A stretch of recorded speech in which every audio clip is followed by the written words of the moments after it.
school bus or i-shuttle. So, sabay-sabay ito. Pagdating sa pro, kanya-kanyang mundo. May yayaman ng mga professional. Kanya-kanyang uwi, kanya-kanyang diskarte kung saan kakain. Tuloy ang ating laro. Mapua versus San Sebastian. And the first offensive sequence is a post-up para kay Jubilia under goal stop. Yun na naman yung play na ginagawa nila. Hinahanap si Andre Igliane. Cutting baseline. Actually, dito sa second round nila, more touches for their bigs. Hindi lang kay Escamis tsaka kay Cuenco lalaro yung bola. Ito na naman si Aguilar. Diba? Malakas lang eh. Pero sabi mo nga kanina, nagagawa niya ng paraan. Mas malaki na yung nakabantay sa kanya, si Yam Concepcion na. Oh! Lumusot pa yon.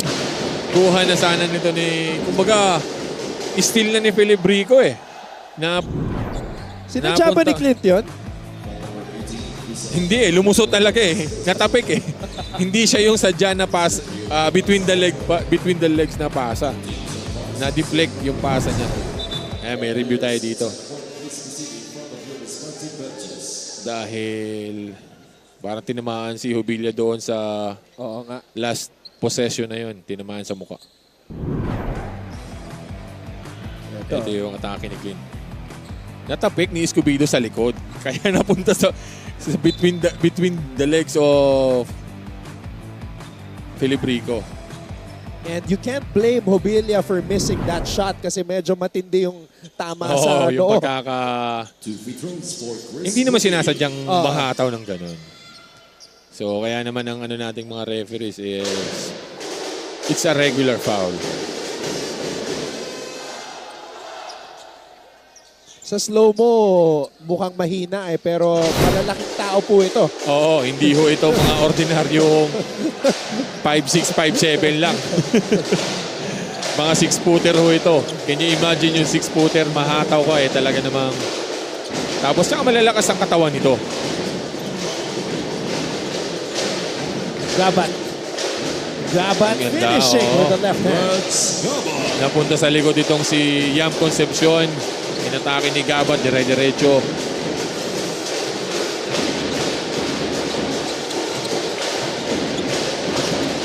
Jubilia. Uy! Hindi nakita si Escamis doon sa backdoor. Jubilia. Natapikan ni Escobedo. Nakaraming tapik si Raymart. Ganda! Yun lang. Ganda ng dish off ni Escobedo kay Philip Rico. Hindi lang na-finish. Ito yung atake ni Gabat. Sinalis pa ni Igliani yun. 12-point lead para sa Mapua. Handoff para kay Escamis. Escamis to Jubilia.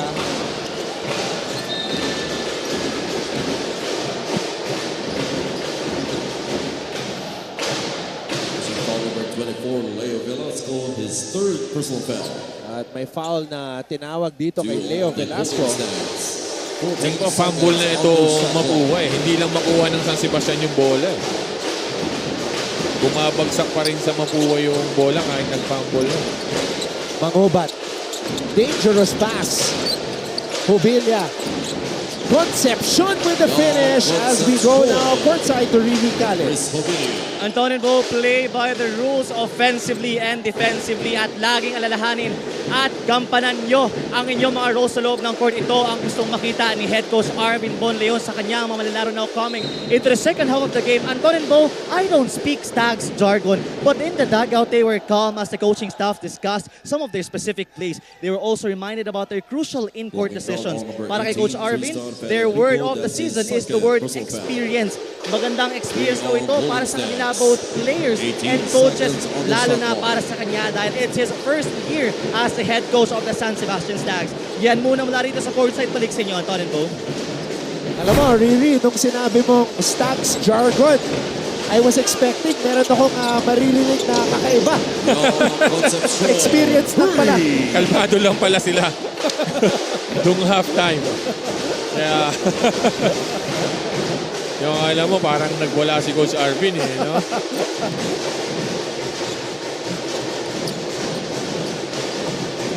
Si Aguilar, every game is an experience to him. Hubilia! Wow! Ophelia. Challenge na ni Filibrico pero nagawang pa rin ng paraan ito ni Chris Hubilia. Hang time pa yun. Binitin ba ni Chris Hubilia?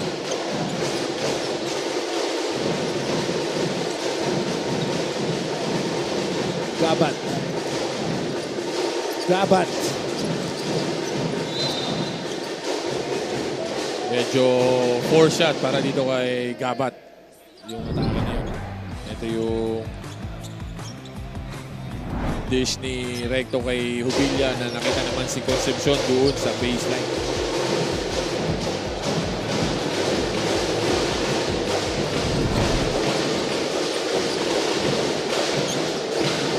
Bola na kay Escames. Naiwan si Escobedo. Natabik. And Escobedo all the way. Raymond Escobedo. Ganda sana nung intention ni Clips Carlson. Ito yung atake ni Hubilia. Short! Uy, pasok. Basket is good for JC Recto. Yun ang maganda ng ngayon kay Hubilia. Hindi niya pinipilit yung atake. Ito yung That's his third personal foul. deflection and then pass break para kay Filibrico. For Golden Stars. Ito naman yung atake ni Chris Hubilia. Nakita niya merong defender. Inaanap niya doon si JC Recto. And one pa. Inigop yung bola eh. Pagtingin mo, bitin eh. Pero unti-unting na vacuum nung ring papasok. Ito, kakaiba rin yung naging season nitong si JC Recto. Expectation natin. Starter, na-injure, Oo. naging statistician. Ngayon, off the bench na. Oo, actually maganda naman yung nilalaro niya before sa may injury. Kaya lang yun niya. And eto nga. Tulad ng sinasabi natin, JC Recto. maganda ang nilalaro niya. Marunong to. Kumbaga, experience na rin tong ito si JC Recto. And he's one of the leaders of this Mapua team. Ayun na naman. Concepcion all the way. Concepcion. Idadaktak sana eh. Oo, kaya lang nasa likod si Escobedo nang hinahayang siya doon. Napasuntok. Ito na yung pinakamalaking kalabangan natin at 24. Wow. Escobedo offline. Filibrico, puntos. Basket is good for Tristan Yan yung mga Filibrico. touches na ginagawa na lang ng paraan nito ni Number 5, Filibrico. Ito yung steel ni JC Recto. Television time. Sinubo yung bola eh. Oo, ito rin yung idadang sana ni Concepcion. Kaya lang nakita niya si Escobedo sa ilalim. Mapua leads San Sebastian 61-39.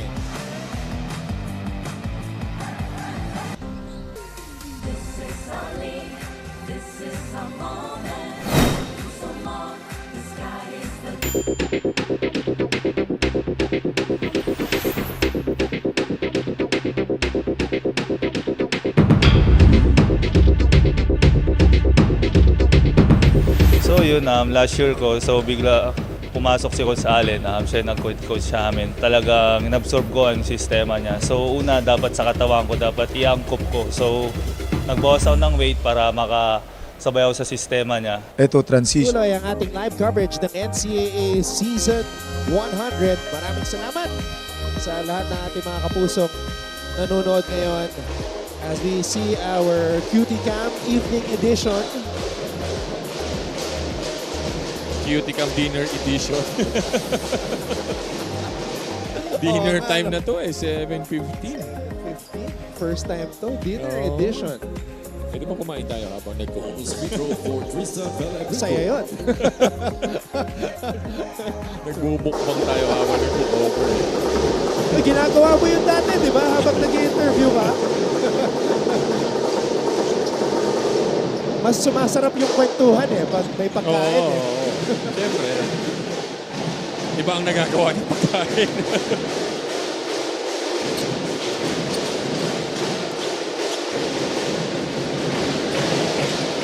Recto.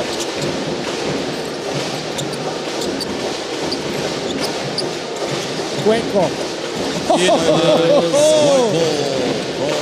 Nakita niya na doon si Velasco, kaya ginawa ng paraan nito ni Cuenco, ginamit yung kaliwa niya. Are. And that's a foul. Medyo ito yung backdoor play ni Cuenco. Nakita niya may challenge kaya pinaliwa niya doon. Parang nagbali itong si Cyrus Cuenco. Pumosing pa sa ere. Malakas para dito kay Paeng Are. 23-point lead for Mapua.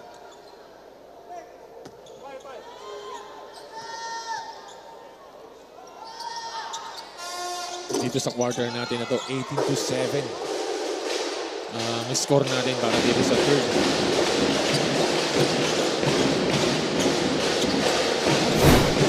Concepcion.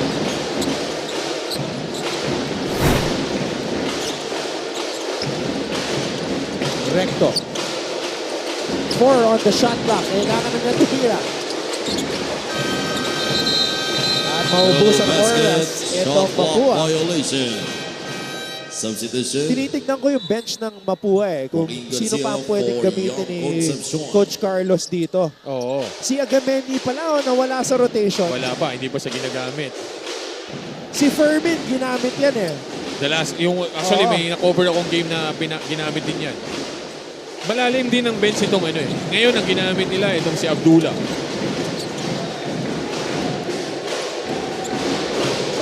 Garcia. Recto. Aatake. Oh, what a Ganda. pass! Ooh, ganda sana. Oo. 14 seconds. Kaya naman ang hinayang si Jubilia doon. Ganda nung dish off net pa. Di galing dito kay Recto. Ang bilis din ang first step ni JC Ano rin kasi nga, he is playing, actually, pwede siya sa wing Pero yun nga, he's playing the 4 spot. Ay! Miscommunication between Filibrico and Are. That's going to good for Chris Sinamantala ni Jubilia. Jubilia yung atake niya yun. Sorry pa sa cameraman natin dahil nabangga niya. Number 12, Mix Pascual, his second. Itong si Chris Jubilia, one of those rare players na masasabi mong yung physicality at yung pangangatawan niya, Bonus free throw ready for na Chris agad for this Jubilia. level. Galing sa eto na. Considering na Galing siya first sa, year, oo, Substitution, tsaka galing siya sa John high school Abonete level. replacing Chris Pero Jubilia. nung kinover natin sa juniors parang parang collegiate na. kalabaw Di ba? Matibay. Talagang matibay. Matigas ang katawan. Marunong gumamit ng katawan. He has the leaping ability. Kaya Tsaka, naman, gamit na gamit, no? marami siyang mga laro, Bo, na akala natin na tapilok. Oo, pero pinapagpag Pinapagpag lang Tsaka yung tapilok niya, yung talagang solid na Hindi yung umikot normal lang. yung paa. Hindi yung, alam mo yun, yung mild na tapilok. Penalty. Talagang yung tapilok na literal. 2 free throws for John Gifted Abonete. si Jubilia. Alam mo yun, malakas pa tumalon. Tapos alam kung paano gamitin yung katawan. Hindi takot makipagbanggaan. Kumbaga, ang kulang na lang outside shooting. Yun na lang.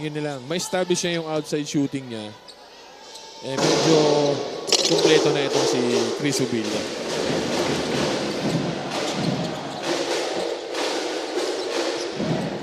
DJ.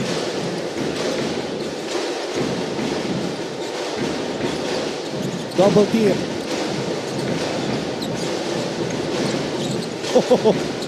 Grabe yung banggaan doon. Polo Gaban. Talaga na. Oh, Velasco. That's good for Leo Velasco. Grabe itong mga players ng Baste. Oo, walang kumbaga, walang bumibigay For number 7, Ito yung John atake ni Abonete, Gaban. his first personal Wala, napunta ulit sa kanya yung possession na foul. yan. Three on the Cardinals. Inatake niya Bonus ulit. free throw for Wala siyang Leo pake kahit si Velasco. Abonete pa yan. Hanggang sa napunta dito kay Velasco. Parang sinasabi nila sa referee, pumito kayo. Oo. Binabato yung sariling katawan sa defender. Hindi rin takot mabangga. Hindi na Leo Velasco. kagandahan dito.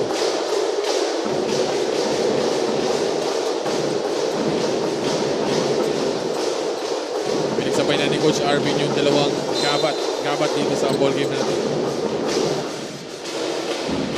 Naghihilahan ng mga jersey. Going foul on number 17, Reg Stamon. Walang nagbibigayan eh. Television timeout. Take a break. Mapua leads San Sebastian 65-43.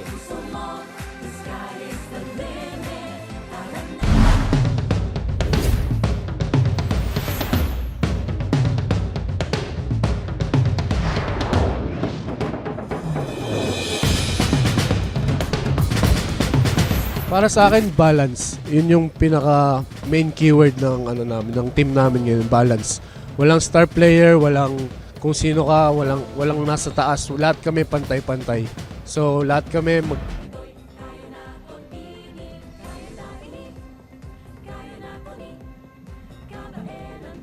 Ayan po ang kupunan ni Coach Arvin Bonleon, San Sebastian College Recoletos of Season 100. Tulog na sinabi ni Coach Arvin, itong unang taon nila na magkakasama is experience for them. The next question here is kung sino yung mawawala at kung sino yung madadagdag sa roster nito ni Coach Allen, ay ni Coach Arvin para mas lalo pa silang lumakas coming into season 101.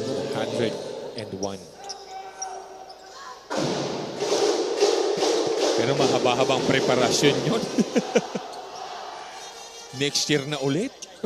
Di ba? Puro pre-season muna. Practice, pre-season, and then magkikita-kita ulit tayo. September na naman.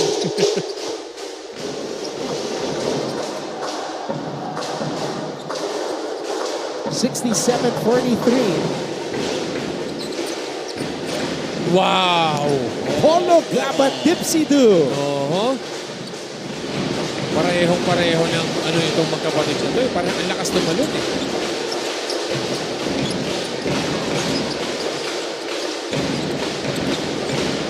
Concepcion. JC Recto. Leo Basket. Talagang pinahihirapan itong si JC Recto. Oo, walang madali. Ito yung atake ni Gabat kanina. Yun naman, yun ang time niya rin. On number 7, Rolf Belloc. Straight up lang si Cyrus. Oo, nakita niya kasing naandun si Cyrus sa help side. Kaya ginawa niya ng paraan niya, binali niya. Kumbaga sa akin yun ham time. Sa kanila hang time.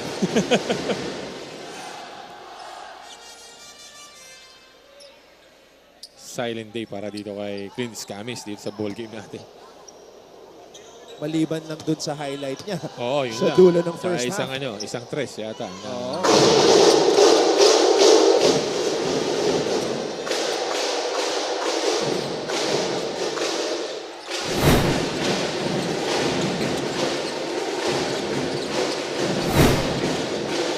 Laban. Agaw na naman ni Yam Concepcion. Concepcion. Masyadong pinipilit ni Gabat yung atake niya. Oh, Ito na naman si JC Recto. Cole. Pagkakakita ng konting puwang, meron chance sa umatake. Talagang inaatake ni JC Recto. Are, pinilit. Concepcion is running. Concepcion to Recto. Uy! Medyo delikado yun. Oo, buti na lang hinawakan ito ni Pascual. That's why the coaching staff of Mapu was asking for a unsportsmanlike. Ito yung atake ni Recto. Ito naman yung atake ulit ni Recto pero hinawakan na siya. Prevention of an end one pero medyo napasobra yung hawak niya doon. Kaya nire-review ng ating mga referees. Clearly, Pascual was not going for the ball anymore. Oo, niyakap niya eh. Literal. Maintindihan mo rin naman kasi nga he was parang kumbaga sa he was just preventing for an end one. commit a hard foul but not too excessive. Just prevent an end one. Yun ang nasa utak niya. Pero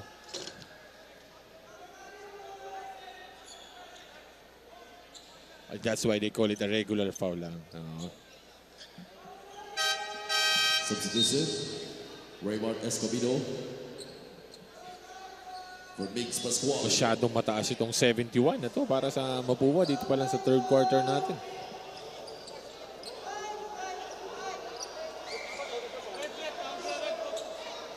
Bale, ang pinakamataas na score ng Mapua this season was 88. Wow. Ay, sorry, 91. 91. Yun ang pinakamataas. 91. 71 na dito sa third quarter natin. Against San Sebastian also. 91-72 yan yung yung ano natin. score ng first round. Yan, inulit, nireview ng ating mga referee. Kasi inano nila na end one pero hindi pala. That's why they gave two free throws dito kay JC Recto.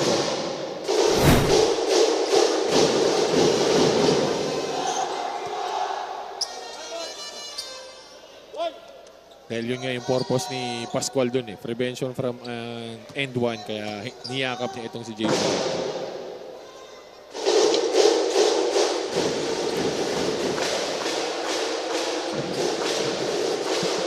Walang let go para dito sa mga taga-Mapua. Talagang ididiin nila. Idiin na kung ididiin.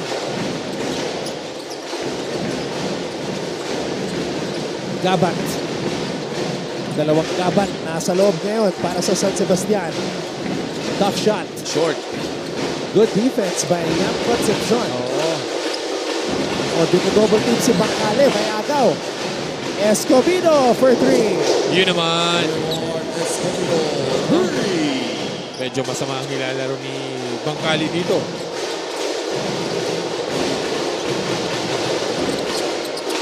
Garcia for 3. Bawi, oo. Binawi Pangatlo. agad ni Garcia yon. Ito na naman si Paeng.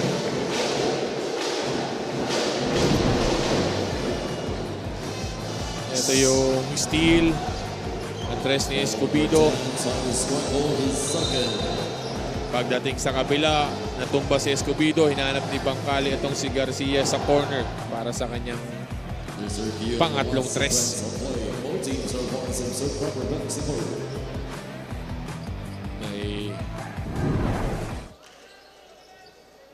May nire-review itong mga referees natin dito.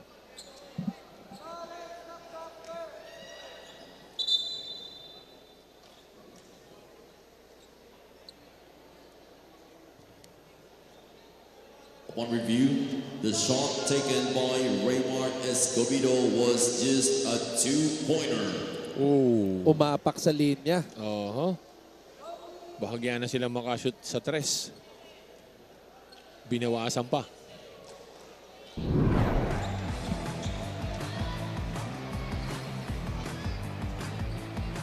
Oo nga. Kitang-kita. Official score. Tumingin pa kasi si Raymart. Oo, iniusog pa yung paa. Kung yung posisyon niya kanina tinira na niya, hindi mo rin kasi masasabi kung yung posisyon niya kanina tinira niya kung shoot or ano, di ba? Pero importante doon yung shoot niya kahit na 2 points.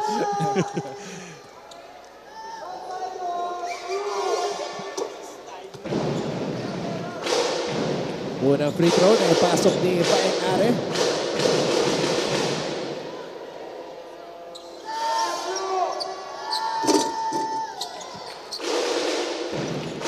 Seconds remaining.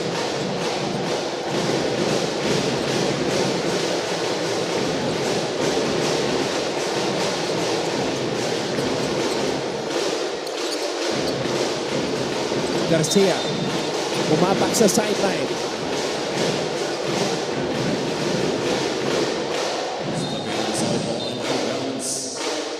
Golden Stats basketball. 14 seconds on the shot clock. Stepping in. Gabat. Ibabalik dito kay Raymart Escobedo. Escobedo to TJ Fenebrico, the captain. Fenebrico defended well by Recto. Bola na kay Cuenco. Garcia. Wow! naman yung kumpiyansa na makukuha mo kapag ka nakakashoot ka. Hindi mo masasabing bad shot kasi nga, nakakashoot lang niya eh. Kaya, yun yung pang-apat ito ni Garcia. 4 na 3. 4 out of 5 today. And the block by JC Recto. Bacale. Concepcion, no look. Recto with the finish. Call from John Concepcion. Wow. Violation. Umapak ba sa linya or di na inbound na maayos? Stepping yata. Sayang. Sayang yun, no? Ano to? Basket dapat yun. So, bola ng Mapua, 0.3 seconds remaining. Ito yung Ganda ng pasa. lolo ko. Alam mo yun, nag-jail ng husto itong Mapua. Stepping nga. Tama yung referee natin. Hindi mo lang alam kung yung pasa niya, before siya mag-stepping, nabitawan niya na. Di ba? Kaya nga, nire-review nila yung oras. Yung oras ang nire-review. Sa mga pick-up game ko lang nakikita yun eh. Oo, sa 20-20 lang yun eh. Yung pwedeng pagka-shoot, ibato mo na. Hindi po pwede dito yun. Official time remaining is 3.8 seconds. Oh, nadagdagan pa ng oras yung Mapua. Oo, yun na nga. Yun pa mahirap doon. Sayang kasi, basket yun eh. Recto. Will go. Oh! Nakaisa pa sana si Concepcion. Oo, kaya hinayang na hinayang si JC Recto doon. In favor of Mapua Hornets. Diyan po nagtatapos mga kaibigan ang ating third quarter. 81 para sa Mapua, 49 para sa San Sebastian.